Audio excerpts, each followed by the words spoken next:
किसान भाई नमस्कार, स्वागत है आप सभी का कृषि समाचारों के आज के इस अंक में। सबसे पहले नजर डालते हैं मुख्य समाचारों पर। किसानों को सोलर पंप देने के लिए शुरू हुआ रजिस्ट्रेशन। राष्ट्रीय प्रौद्योगिकी दिवस पर विशेषज्ञों ने औषधि खेती करने की दी सलाह। समय पर आएगा मानसून। उत्तर प्रदेश सरकार ने 2015-16 को घोषित किया किसान वर्ष। नाबार्ड के सहयोग से उत्तर प्रदेश सरकार लगाएगी 3000 ट्यूबवेल। किसानों की बर्बाद हुई फसलों का मुआवजा देने में लाई गई तेजी। यूरोपियन यूनियन ने भारतीय आमों के निर्यात से हटाई पाबंदी। कृषि विविधीकरण परियोजना से काला नमक और बासमती की लौटेगी खुशबू। बकरी पालकों को श्रीनगर में आगामी 2 माह तक वितरित किया जाएगा मुफ्त दाना। और हिमाचल प्रदेश में जल संग्रहण टैंक के निर्माण के लिए दिया जाएगा अनुदान। अब समाचार विस्तार से।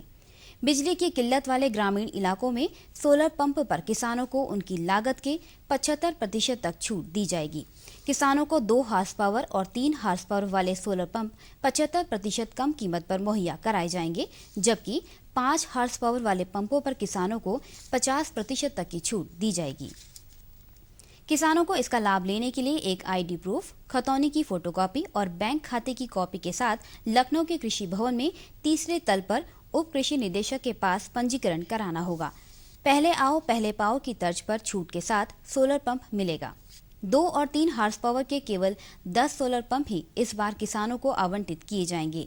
2 हार्स पावर के पंप की कीमत 60,275 रुपए है, जबकि 3 हार्स पावर के पंप की कीमत 1,17,000 रुपए है। वहीं 5 हार्स पावर के पंप की कीमत 2,65,000 रुपए है। अतिवृष्टि, अनावृष्टि, ओला, पाला और सूखा जैसे प्राकृतिक आपदाओं में औषधि एवं सुगंधित फसलों को नुकसान नहीं पहुंचता। ऐसे में प्राकृतिक आपदा से प्रभावित इलाकों में औषधि पौधों की खेती करना किसानों के लिए फायदेमंद होता है। ये बातें केंद्रीय औषधि एवं सघन पौधा संस्थान लखनऊ में आयोजित राष्ट्रीय प्रौद्योगिकी दिवस पर चर्चा करते हुए कृषि वैज्ञानिकों ने कही। भारत में किसी भी फसल की उत्पादकता दूसरे देशों की तुलना में 30 से 50% कम है। शुष्क भूमि कृषि के क्षेत्र में नए शोध के जरिए उत्पादकता की क्षमता बढ़ाई जा सकती है। ये बातें बेंगलुरु स्थित भारतीय विज्ञान संस्थान के प्रोफेसर पद्मश्री जी पद्मनाभन ने कही। वे सोमवार को राष्ट्रीय वनस्पति अनुसंधान संस्थान में राष्ट्रीय प्रौद्योगिकी दिवस पर बतौर मुख्य अतिथि उपस्थित थे। कृषि वैज्ञानिकों ने मानसून के समय पर आने की भविष्यवाणी की है। उनके अनुसार मानसून 1 जून तक केरल पहुंच जाएगा। इस साल राजस्थान, हरियाणा और दिल्ली जैसे राज्यों में मानसून के दौरान अच्छी बारिश होने की आसार हैं। मानसून की मौजूदा स्थिति से पता चलता है कि दिल्ली, राजस्थान, पंजाब, हरियाणा और देश के अन्य कई राज्यों में भी मानसून सामान्य रहेगा। वैज्ञानिकों के अनुसार इस बार 94 से 104% मानसूनी बारिश होने की संभावना है। दिल्ली में 25 से 28 जून के आसपास मानसून दस्तक दे सकता है, जबकि केरल में मानसून 1 जून को ही दस्तक देगा। भारतीय कृषि का देश की जीडीपी में महज 15% का योगदान है, लेकिन इससे देश की 60% आबादी जुड़ी हुई है। प्रदेश के किसानों को आत्मनिर्भर बनाने और उनकी समस्याओं के समुचित समाधान के लिए उत्तर प्रदेश सरकार ने वर्ष 2015-16 को किसान वर्ष घोषित किया है, जिसके अंतर्गत किसानों को फसल बीमा, सिंचाई, खाद एवं बीज वितरण तथा आधुनिक खेती के लिए न सिर्फ प्रशिक्षित किया जाएगा, बल्कि उनकी समस्याओं का समाधान भी किया जाएगा, जिससे फसल की उत्पादकता बढ़ सकती है। उत्तर प्रदेश सरकार ने किसानों की सिंचाई की समस्या को दूर करने के लिए राष्ट्रीय कृषि एवं ग्रामीण विकास बैंक यानी नाबार्ड के साथ मिलकर पूरे प्रदेश में 3000 सरकारी ट्यूबवेल लगाने की योजना तैयार की है। ये ट्यूबवेल डॉक्टर राम मनोहर लोहिया नवीन राजकीय नलकूप योजना के तहत लगाए जाएंगे। प्रदेश सरकार ने इसके लिए धनराशि जारी कर दी है। डॉक्टर लोहिया राजकीय नलकूप योजना नाबार्ड की मदद से शुरू की जा रही है। इसके लिए नाबार्ड प्रदेश सरकार को सस्ता लोन मुहैया करवाएगा। गेहूं की बर्बाद हुई फसलों का मुआवजा देने के लिए प्रदेश सरकार ने सभी जिलों के अधिकारियों को कार्य में तेजी लाने का आदेश दिया है, जिसके तहत जिलों में सरकारी स्तर पर कैंप लगाकर किसानों को मुआवजे के चेक वितरित किए जा रहे हैं। इसी के तहत प्रदेश की राजधानी लखनऊ के सरोजनी नगर विकास खंड में सोमवार को आपदा पीड़ित किसानों को करीब 7 लाख की चेक वितरित की गई। यूरोपियन यूनियन द्वारा भारतीय आमों के आयात पर लगी पाबंदी हटाने के बाद किसानों के अच्छे दिन आने की उम्मीद है। भारतवर्ष दुनिया में आम का निर्यात करने वाला सबसे बड़ा देश है। आम की पैदावार में भारत दुनिया में दूसरे स्थान पर आता है। दुनिया भर में पैदा होने वाले आम का लगभग 40% भारत में पैदा होता है। भारत में लगभग 1000 से ज्यादा किस्मों के आम पैदा होते हैं। इनमें से सिर्फ 30 किस्म के आमों का निर्यात किया जाता है। पाबंदी के हटने से किसानों को अधिक लाभ मिलने की उम्मीद है। उत्तर प्रदेश का संतकबीर नगर जिला धान की काला नमक और बासमती किस्मों के लिए जाना जाता है, परंतु पिछले कुछ वर्षों से यहाँ के किसानों के लिए धान की खेती घाटे का सौदा साबित हो रही थी। किसानों को इस घाटे से उबारने एवं धान की खेती को बढ़ावा देने के लिए उत्तर प्रदेश कृषि विविधीकरण परियोजना का इस जिले में संचालन शुरू किया गया। इस योजना के लिए जिला प्रशासन ने 35.38 करोड़ का प्रस्ताव तैयार करके शासन को भेजा है। जिला प्रशासन द्वारा जिले के किसानों को डास्प योजना के तहत 5 सालों तक लाभ देने के उद्देश्य से तमाम विभागों का सहयोग लिया जा रहा है, जिसके तहत 35.38 करोड़ रुपए से खेती की हालत में सुधार किया जाएगा। कृषि विभाग द्वारा इस योजना के तहत धान की खेती को बढ़ावा दिया जाएगा। इसके अंतर्गत काला नमक और बासमती धान की खेती का प्रदर्शन भी होगा। इसके अलावा इस जिले के किसानों को बीज, ड्रम सीडर, उर्वरक, कीटनाशक, कृषि यंत्र आदि उपलब्ध कराए जाएंगे। उत्तर प्रदेश के कुशीनगर जिले में बकरी पालन करने वाले किसानों को निःशुल्क दाना वितरित किया जा रहा है। ये प्रक्रिया अगले 2 माह तक चलेगी। उत्तर प्रदेश के विकास खंड विष्णुपुरा में स्थित राजकीय पशु चिकित्सालय द्वारा ये कदम उठाया जा रहा है। भारत में बागवानी के लिए मशहूर हिमाचल प्रदेश में किसानों को जल संग्रहण के लिए टैंक बनाने पर लगभग 70,000 रुपए का अनुदान दिया जा रहा है। कृषि एवं इससे संबंधित क्षेत्रों में 4% तक विकास दर प्राप्त करने के लिए राष्ट्रीय कृषि विकास योजना लागू की गई है, जिसके द्वारा जल संग्रहण टैंक बनाने के लिए मृदा संरक्षण विभाग द्वारा किसानों को यह धनराशि दी जाएगी। वहीं इस विभाग द्वारा स्प्रिंकलर पर 85% तथा पाइपों पर 50% अनुदान दिया जा रहा है। इस सुविधा का लाभ उठाने के लिए किसान के पास कम से कम 3 बीघा जमीन होनी चाहिए। किसान भाइयों, कृषि समाचारों के बाद आइए अब जानकारी लेते हैं औसत मंडी भावों की।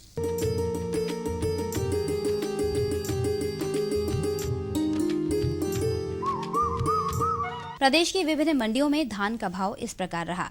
लखनऊ में 1375 रुपए प्रति क्विंटल, सीतापुर में 1130 रुपए, रायबरेली में 1365 रुपए, हरदोई में 1380 रुपए और फैजाबाद में 1300 रुपए प्रति क्विंटल रहा। चावल की बात करें तो चावल का भाव प्रति क्विंटल इस प्रकार रहा। लखनऊ की मंडी में 2105 रुपए, सीतापुर में 2110 रुपए, रायबरेली में 2010 रुपए, हरदोई में 2175 रुपए और फैजाबाद की मंडी में 2065 रुपए प्रति क्विंटल बिका। गेहूं का भाव प्रति क्विंटल इस प्रकार रहा। लखनऊ की मंडी में 1475 रुपए प्रति क्विंटल, सीतापुर में 1455 रुपए, रायबरेली में 1465 रुपए, हरदोई में 1450 रुपए और फैजाबाद की मंडी में 1455 रुपए प्रति क्विंटल रहा। मसूर का भाव प्रति क्विंटल इस प्रकार रहा। लखनऊ की मंडी में मसूर 5890 रुपए प्रति क्विंटल, सीतापुर में 5900 रुपए, हरदोई में 5605 रुपए और फैजाबाद में 5775 रुपए प्रति क्विंटल बिका। गुड़, विभिन्न मंडियों में गुड़ का भाव प्रति क्विंटल इस प्रकार रहा। लखनऊ की मंडी में गुड़ 3000 रुपए प्रति क्विंटल बिका, सीतापुर में 2910 रुपए, रायबरेली में 2875 रुपए, हरदोई में 2645 रुपए और फैजाबाद की मंडी में 3150 रुपए प्रति क्विंटल बिका। आलू का भाव विभिन्न मंडियों में प्रति क्विंटल इस प्रकार रहा। लखनऊ में 605 रुपए प्रति क्विंटल, सीतापुर में 505 रुपए, रायबरेली में 500 रुपए, हरदोई में 500 रुपए और फैजाबाद की मंडी में 610 रुपए रहा। टमाटर का भाव प्रति क्विंटल इस प्रकार रहा। लखनऊ की मंडी में 1610 रुपए, सीतापुर में 1470 रुपए, रायबरेली में 1465 रुपए, हरदोई में 1695 रुपए और फैजाबाद में 1065 रुपए प्रति क्विंटल रहा। प्याज का भाव प्रति क्विंटल इस प्रकार रहा।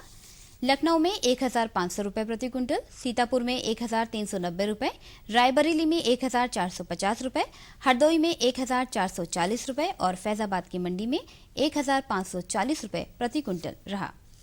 तो किसान भाइयों, ये थे आज के कृषि समाचार और अगले अंक में आपसे फिर होगी मुलाकात। तब तक के लिए दीजिए अनुमति। नमस्कार।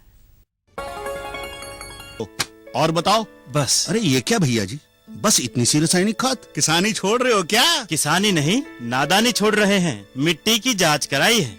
अब तो लालाजी जितनी जरूरत है उतने ही उर्वरक खेत में डालेंगे। हाँ, किसान भाई आज ही अपने जिले की नजदीकी भूमि परीक्षण प्रयोगशाला में मिट्टी की जांच जरूर करवाएं और मिट्टी में पोषक तत्व, नमी व पौधे के विकास को देखते हुए केवल जरूरत के अनुसार ही पोषक तत्व डालें। और हाँ, मिट्टी में गंधक, जस्ता, बोरोन जैसे सूक्ष्म पोषक तत्वों का पता लगाना भी न भूलें। उर्वरक और जैविक खाद के सही उपयोग से भूमि का उपजाऊपन बनाए रखें, उत्पादकता बढ़ाएं, खर्चा घटाएं और बहुमूल्य विदेशी मुद्रा बचाने में भी सहयोग दें। और हाँ, धीमी गति से नाइट्रोजन उपलब्ध कराने वाले उर्वरकों जैसे नीम लेपित यूरिया को प्राथमिकता दें और यूरिया का पत्तों पर छिड़काव करें। अरे वाह, तू तो सचमुच समझदार हो गया रे। अधिक जानकारी के लिए संपर्क करें जिला कृषि अधिकारी या किसान कॉल सेंटर।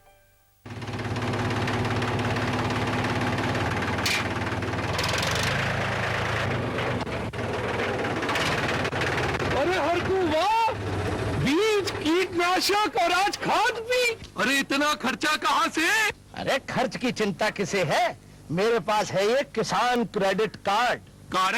अरे बैंकों द्वारा जारी इस कार्ड से किसान उसकी सीमा तक की रकम कभी भी बैंक से निकलवा सकता है और खेती बाड़ी की सामग्री कभी भी खरीद सकता है। कर्ज के झंझट से भी छुटकारा और तो और बिजली के बिलों का भुगतान, डीजल इससे खरीदना और आसान हो गया है। तो हर को भैया एक कार्ड मेरे लिए भी। किसान क्रेडिट कार्ड के लिए नजदीकी बैंक से संपर्क करें और पाएं ढेर सारे लाभ। श्यामू भैया, सरकार कह रही है पूर्वी भारत में भी दूसरी हरित क्रांति आएगी। अरे ये तो पंजाब और हरियाणा में हुआ था, यहाँ तो अनाज की पैदावार अब भी कम है। सरकार की बातों में कुछ तो दम होगा। आखिर यहाँ बारिश 3 गुना होती है। चलो वैज्ञानिक का नंबर मिलाते हैं। अरे वाह, आ गए। नमस्ते सरपंच जी। हाँ भाई, उपजाऊ जमीन की कीमत को पहचानो। जरूरत है सिर्फ सही किस्म और तकनीक अपनाने की। पूर्वी भारत में सरकार कम गहरे नलकूप और बोरवेल के निर्माण के लिए सहायता दे रही है। लेकिन सरकार से और मिलेगा क्या? भरपूर मदद, जमीन की तैयारी से लेकर फसल की कटाई तक तकनीकी सलाह। 1000 हेक्टेयर के सैकड़ों क्षेत्रों में चावल और गेहूं के खास प्रदर्शन भी चल रहे हैं। अरे वाह, फिर तो हमारे खेत भी लहला उठेंगे। क्या ये सपना सच होगा? हाँ जरूर, पूर्वी भारत अब हरित क्रांति का अग्रदूत होगा। आओ हम सब मिलकर कदम बढ़ाएं। खुशबू की फुहार में, स्वाद की बहार में, तरक्की की तानों में, खिलती मुस्कानों में, हरे भरे पौधों में, बड़े बड़े सौदों में, मधुर भिनभिनाहट में, खुशियों की आहट में, बागबानी मिशन हमारी चाहत, आपकी मुस्कुराहट।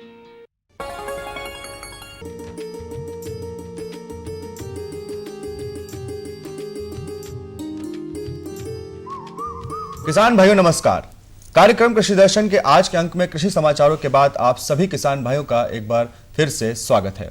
किसान भाइयों, अगर हम अपनी फसलों में जो रोग और कीट लग जाते हैं उनके सही समय पर पहचान करके उनका निदान कर देते हैं तो ये हमारी सबसे बड़ी उपलब्धि होती है। इन्हीं सब बातों को ध्यान में रखते हुए आज के अंक में हम जानकारी प्राप्त करेंगे कि खरीफ की फसलों में जो है एकीकृत नाशी जीव प्रबंधन कैसे करें। इस विषय को विस्तार से जानने के लिए और इस विस्तार से बताने के लिए हमारे साथ मौजूद हैं केंद्रीय एकीकृत नाशी जीव प्रबंधन केंद्र गोरखपुर से सहायक निदेशक डॉक्टर ज्ञान प्रकाश सिंह जी। आइए उनका स्वागत करते हैं।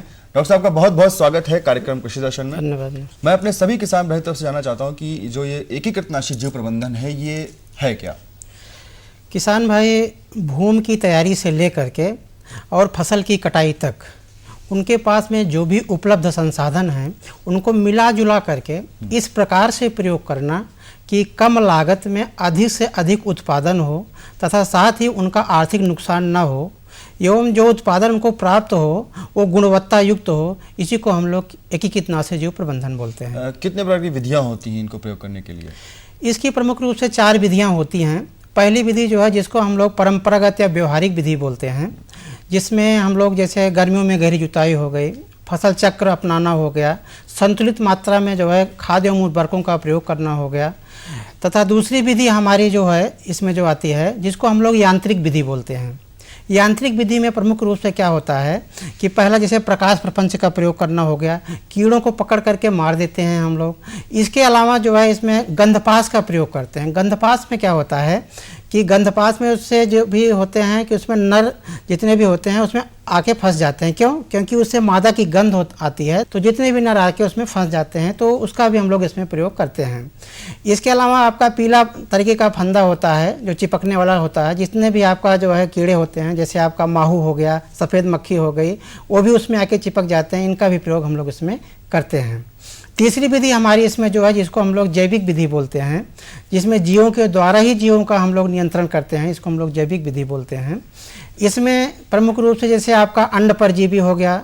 अंड परजीवी में हमारा जैसे ट्राइकोग्रामा जो है नाम का कीड़ा एक होता है कि जो जितने भी छेदक कीड़े होते हैं उनके अंडे को खोज करके उसमें अपना अंडा दे देता है, जिससे जो हमारे छेद करने वाले कीड़ों के अंडे खराब हो जाते हैं। तो इस तरीके से यह अच्छा काम करता है। दूसरा लार्वल हमारा परजीवी है, जैसे कोटेशिया है, वो जितने छेद करने वाले कीड़े उनके लार्वे के अंदर में अपना जो अंडा दे देता है, जिससे लार्वा खराब हो जाता है, मर जाता है। इसी तरीके से हमारे और भी सारे तमाम लाभकारी कीड़े हैं, जैसे हमारा मकड़ी हो गया, हमारा जो है टिकुलिया कीड़ा हो गया जो लाल रंग का होता है, जो भी हमारा जो है कीड़े के चाहे अंडा हो चाहे हमारे जो नरम बॉडी के कीड़े हों उनको खाने का काम करता है। इसके क्रम में ही आगे जैसे हम लोग जो है प्रयोग कर सकते हैं, जिसको हम लोग बायोपेस्टिसाइड बोलते हैं, उसमें भी हम उसका भी प्रयोग हम लोग कर सकते हैं। जैसे आपका बीटी पाउडर हो गया, न्यूक्लियर पॉलीहाइड्रोसिस वायरस हो गया जो है, तो जितने छेदक कीड़े विशेष करके जो छेदक कीड़े लगते हैं जो है उनके लिए हम लोग बहुत अच्छा काम इसका प्रयोग करते हैं, तो बहुत अच्छा रिजल्ट हमको मिलता है। अगर इन सब से हमारा काम नहीं चलता है तो लास्ट में जो है जिसको हम लोग केमिकल विधि बोलते हैं, किसान भाई इनका प्रयोग रासायनिक विधि का कर सकते हैं। लेकिन इसमें ध्यान देने की सिर्फ एक ही बात है कि जो भी उसमें तिकोने रंग का निशान बना होता है, किसान भाई जिसमें जो हरे रंग का तिकोना निशान होता है सबसे पहले उसी का प्रयोग करना चाहिए। अगर इससे आपका काम नहीं चल रहा है तो जो नीले रंग का बना होता है तिकोना निशान उसका प्रयोग करना चाहिए। अगर इससे भी हमारा काम नहीं चल रहा है तो जिसमें पीले रंग का तिकोना निशान बना होता है उसका प्रयोग करना चाहिए। यहाँ तक आपका काम चल जाएगा। अगर फिर भी नहीं चलता है तो जहाँ पे लाल रंग का तिकोना निशान बना होता है लास्ट में उसका भी प्रयोग आप कर सकते हैं। इससे आपको निश्चित तौर पे अच्छा लाभ होगा। तो प्रमुखतः ये 4 विधियां जिनका प्रयोग किसान भाई जो है कर सकते हैं। डॉक्टर साहब, अक्सर देखा गया है कि जो ये भिंडी की सब्जी है तो उसकी फसल होती है तो उसमें क्या होता है, तना भेदक कीट लग जाता है जो बहुत बुरी तरीके से नुकसान करता है फसल को। तो उसकी पहचान क्या है और कैसे उसका निदान किया जाए? इसको जो है तना एवं फली भेदक कीट बोलते हैं किसान भाइयों। कि होता क्या है कि जब हमारी फसल जो भिंडी की होती है जब बढ़वार अवस्था में होती है तो जो उसके तने का जो है ऊपर का होता है पोर्शन वहाँ पे छेद कर देता है। तो छेद करने से क्या होता है, जो मुख्य तना होता है वो मुरझा जाता है। तो जिससे क्या होता है कि मुख्य तना जब हमारा मुरझा जाएगा बाद में सूख जाता है तो बगल से किल्ले निकलते हैं। तो इसके लिए क्या काम करना चाहिए कि जहाँ पे देखिए कि जो मुख्य तना हमारा मुरझाया हुआ है, मुख्य तने को जो है 1 सेंटीमीटर छोड़ के नीचे से काट देना चाहिए जो है। तो हमारे किसान भाई काटते तो हैं लेकिन काटने के बाद में क्या काम करते हैं, वहीं खेत में फेंक देते हैं। तो काटने के बाद इसको पॉलीथीन में इकट्ठा कर लेना चाहिए और कहीं गहरा गड्ढा खोद के इसको नीचे दबा देना चाहिए या उसको जला देना चाहिए। इसके अलावा जो हमने बताया जो है, जो हमारे ट्राइकोकार्ड है जो इसमें दिखाई दे रहा है, ये ट्राइकोकार्ड अंड परजीवी इसको हम लोग बोलते हैं। ये बहुत अच्छा काम करता है। ये क्या होगा कि जहाँ पे अंडा देता है हम अपनी आंखों से नहीं देख सकते हैं कि वो अंडा कहाँ पे दिया हुआ है, लेकिन जब इसको हम लगाएंगे 1 हेक्टेयर खेत जो हमारा होता है उसमें हम लोग 2.5 से 3 कार्ड लगाते हैं। इसको छोटा छोटा करके पत्तियों की निचली सतह पे चिपका देते हैं या तो स्टेपल से लगा देते हैं और 15 दिन के बाद में जो है इसको हम 3 बार लगाते हैं। तो अगर हम इसको लगाते हैं इससे क्या फ़ायदा होता है किसान भाइयों कि जो हमारी फसल होती है कि उसका कीड़ा अंडा कहाँ दे रहा हम अपनी आंखों से नहीं देख पाते हैं, लेकिन ये कीड़ा जो हमारा है जिसको हम लोग कार्ड में जो हमारा होता है ट्राइकोग्रामा नाम का कीड़ा है, ये उसको खोज लेता है और उसके अंडे में अपना अंडा देके उसके अंडे को खराब कर देता है। ये बहुत ही लाभकारी कीड़ा है। अगर इसका प्रयोग करेंगे निश्चित तौर पर अच्छा लाभ होता है। दूसरा क्या है कि कीड़ा कब आ रहा है, कितनी मात्रा में आ रहा है, इसको जानने के लिए ये हमारा जिसको हम लोग गंधपास बोलते हैं इसका भी प्रयोग कर सकते हैं। इसको हम लोग जो है फेरोमोन ट्रैप भी बोलते हैं। इसका प्रयोग क्या करते हैं कि 1 हेक्टेयर अगर हमारा खेत है उसमें 10 से 15 इसकी मात्रा हम लोग प्रयोग करते हैं। तो इसमें क्या होता है कि हमको दो फायदा होता है। पहला, हमको ये पता चल जाता है कि ये कीड़ा हमारे खेत में आ रहा है। दूसरा, ये पता चल जाता है कितनी मात्रा में आ रहा है। और तीसरा, अगर इसकी मात्रा को हम बढ़ा देते हैं, 25 से 30 कर देते हैं प्रति हेक्टेयर में, तो उससे क्या होगा कि जो भी जितने भी कीट आते हैं वो इसमें फंस जाएंगे। तो सभी नर इसमें मादा की गंध आती है, तो जब सभी नर इसमें फंस जाएंगे तो उससे क्या होगा कि खेत में केवल मादा बचेंगी। फिर भी अगर आपको लगता है कि आपके खेत में थोड़ा बहुत नुकसान है तो आप नीम के तेल का प्रयोग कर सकते हैं। जो है 4% नीम का तेल आप जो है उसका प्रयोग अपने खेत में छिड़काव कर सकते हैं। इससे आपको निश्चित तौर पे बहुत ही अच्छा लाभ होगा। साथ में क्योंकि भिंडी जो फसल होती है, चौथे दिन इसकी हम लोग तुड़ाई करते हैं, तो इसमें अगर हम जो है जहरीले रसायन का प्रयोग करेंगे तो हमारे शरीर के लिए भी बहुत नुकसानदायक होगा। इसलिए इन विधियों का अगर हम प्रयोग करते हैं तो हमको अच्छा दाम भी मिलेगा। साथ में क्या है कि हमारे शरीर के लिए भी जो है स्वास्थ्य के लिए भी अच्छा रहेगा। और सब बैंगन में भी ये समस्या देखी गई, जो तना और फली छिद्र दोनों कीट लगता है, उसको कैसे पहचाने और कैसे प्रबंधन करें? हाँ जी, तना में बैगन में भी जो है देखने को मिलता है। जो बैगन में होता है अलग कीड़ा होता है, इसको हम लोग ल्यूसिनोड्स बोलते हैं। तो बैगन का जो कीड़ा होता है वो भी वही काम करता है कि जब बैगन के जो है फसल की हम लोग जो है रोपाई करते हैं अपने खेत में, तो रोपाई करने के लगभग 15 से 18 दिन के बाद में कीड़ा आना शुरू हो जाता है। तो सबसे पहले क्या काम करता है कीड़ा, जो भी पौधे की जो है ऊपर का पोर्शन होता है उसी में जो है अपना छेद कर देता है उसका लार्वा। जब छेद कर देता है लार्वा तो उसका भी क्या होता है, जो ऊपर का पोर्शन होता है मुरझा जाता है। तो इसमें भी जो है बगल से शाखाएं निकल जाती हैं।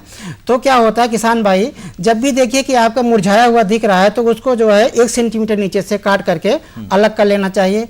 साथ ही क्या है, इसमें भी किसान भाई, जो मैंने अभी बताया आपको जो है इसके पहले, ट्राइकोकार्ड, ये हमारे सेंटर में किसान भाइयों को मुफ्त में मिलता है। इसमें इसका भी प्रयोग आप कर सकते हैं। अगर इस ट्राइकोकार्ड का प्रयोग किसान भाई कर रहे हैं 2.5 से 3 कार्ड प्रति हेक्टेयर के हिसाब से, तो निश्चित तौर पे जो है अच्छा लाभ होगा। साथ ही जो है जो उसमें अंडे होंगे सभी अंडों को जो है ये नष्ट कर देगा। तो साथ में ही अगर इससे आपका प्रयोग, आपका काम नहीं चल रहा है, तो जो मैंने दूसरा आपकी विधि बताई जिसको हम लोग गंधपास बोलते हैं, इस साथ में इसका भी प्रयोग कर सकते हैं। गंधपास में इसका एक ल्योर आता है। ये ल्योर, इसको हम लोग क्या काम करते हैं, खेत में अगर हम इसको लगा दिए गंधपास 15 से 20 की मात्रा में, तो उस ल्योर जो लगाते हैं, तो ल्योर एक बार अगर हम लगा देते हैं तो 18 से 20 दिन तक इससे महक आती है। तो इससे जब तक महक आएगी तब तक खेत में जितने भी नर होंगे आके इसमें सब फंस जाएंगे। और जब सभी नर फंस जाएंगे, केवल मादा बचेंगी, तो संतति आगे नहीं बढ़ेगी। तो इस तरीके से बिना छिड़काव के ही जो है हम अच्छी जो है उपज ले सकते हैं, जो कि हमारे स्वास्थ्य के लिए भी जो है दृष्टि से अच्छी होती है। मुख्यतः 4 विधियां हैं एकीकृत नाशी जीव प्रबंधन की, उन चारों विधियों का प्रयोग कर सकते हैं। और खासकर आपने जो जैविक विधि बताई है, अगर कीट से ही कीट को हम खत्म कर देते हैं तो ये बहुत आसान तरीका है और रासायनिक पदार्थों से नुकसान भी नहीं, प्रयोग नहीं करना पड़ेगा, इससे नुकसान होने से बचेगा। और जैविक पदार्थों का प्रयोग करने से एक अच्छी फसल भी पैदा होगी और कम लागत में एक अच्छा उत्पादन हमारे किसान भाई कर सकते हैं। इन सभी जानकारियों के लिए आपका बहुत बहुत धन्यवाद। धन्यवाद। तो किसान भाइयों, मुख्यतः आज के अंक में हमने जानकारी प्राप्त की है कि एकीकृत नाशी जीव प्रबंधन क्या है। 4 जो प्रमुख विधियां हैं उसमें खासकर अगर जैविक विधि का प्रयोग करते हैं तो निश्चित तौर पर जो है कम लागत में एक अच्छी तरीके से जो है आप फसल उत्पादन कर सकते हैं। इसी तरह की विभिन्न जानकारियां लेकर समय समय पर हम आते रहेंगे। तब तक के लिए नमस्कार।